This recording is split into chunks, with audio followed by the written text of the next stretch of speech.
So, light versus sound waves. This is really interesting. I thought I would share this with you. So, both are forms of energy that travel in the form of waves, but there are vital differences between sound waves and light waves. Sound and light travel at significantly different speeds. Light waves move at speeds that are nearly 1 million times faster than sound waves are capable of traveling. Sound waves are much different. They move at slower than light waves at speeds of 1,125 feet per second. Interesting, huh? 340 meters. 1,100. Sound waves are also different in the sense that they travel through any type of substance, whether solid, liquid, gas, whereas light travels best through empty space.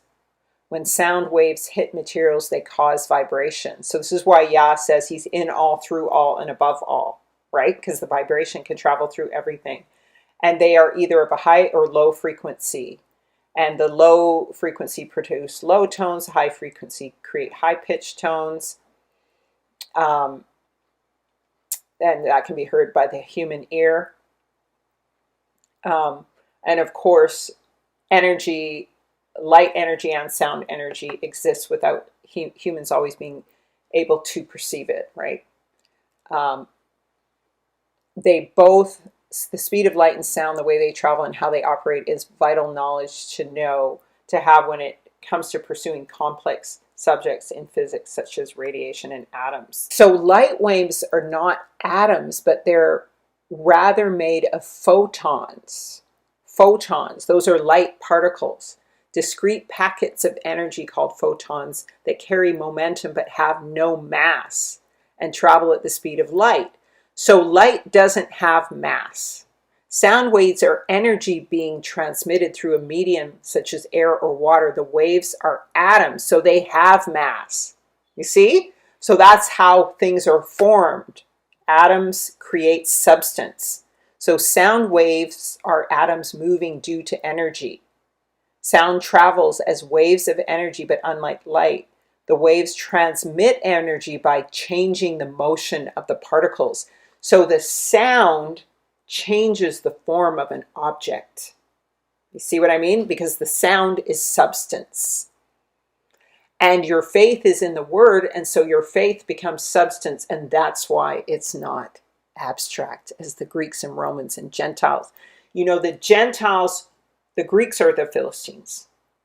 So here in America, you're dealing with the rulership of the Canaanites and the Philistines, and they're always in the abstract. They talk about light. That's why Lucifer is an angel of light, even though Yahusha is the first light, right? We don't want to confuse the two because Yahusha is the source of light, whereas the angels reflect his light, and so do all the elements. Or versus Moor, right? That's why Israel is, the brothers of Israel are called the Moors, right? Edom is called the Moors now. Israel was once called that. The reflectors of light. Israel are supposed to be the light, like their brother Yahusha. So sound energy is a result when a force, either sound or pressure, makes an object or substance vibrate. That energy moves through the substance in wave, and the sound waves are called kinetic mechanical energy. This is what makes substance by the word. So kinetic mechanical energy, that means it moves as a concrete mechanism in the world. That is why when you talk to African Americans and Jamaicans in the Ebonics, they will say, what is it? What's going on? What's good? What it is. Everything is present. What's going on?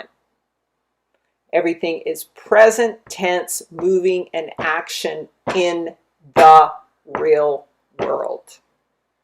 And that's why they hold to the Israelites hold to the Adamic image in their substance, in their doings, goings, and appearance, and are called the light of the world.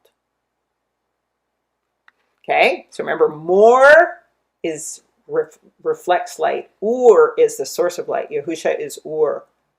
And this is why Israel's called to be the light unto the nations, like their brother, the source of light to the nations. Make sense? To review in closing, we just affirmed string theory and how the voice of Yah and the chords of his voice, his word, is the promise of the substance of things. And that's why we can speak life and faith over ourselves. And that's why we can trust in his word, because it becomes substance.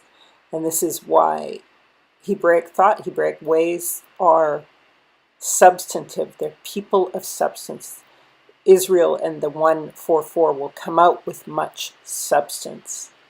They'll come out with the confession of Yah's word in the substance of his word.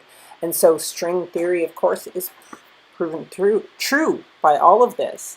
And we made a distinction between the 144 and the 1/3 who go and are hidden while the enemy goes to make war with the remnant of the seed, who are the spiritual seed of Israel, the 6 churches.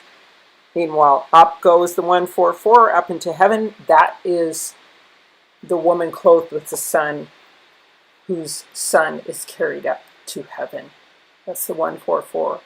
And the woman who escapes with the wings of an eagle into the wilderness after she gives birth to her son and is hidden in the wilderness with the 1/3, those who are the ones who are alive and remain. We talked about how the measure of the temple, the plumb line measure, the word of Yah is the law that is the measure. All right? These are all the things that are the measure of the 144 and the standard, the highway, the straight way that will become the highway for all nations to follow into the kingdom of Yahuwah after Israel has completed, worked out their salvation with fear and trembling.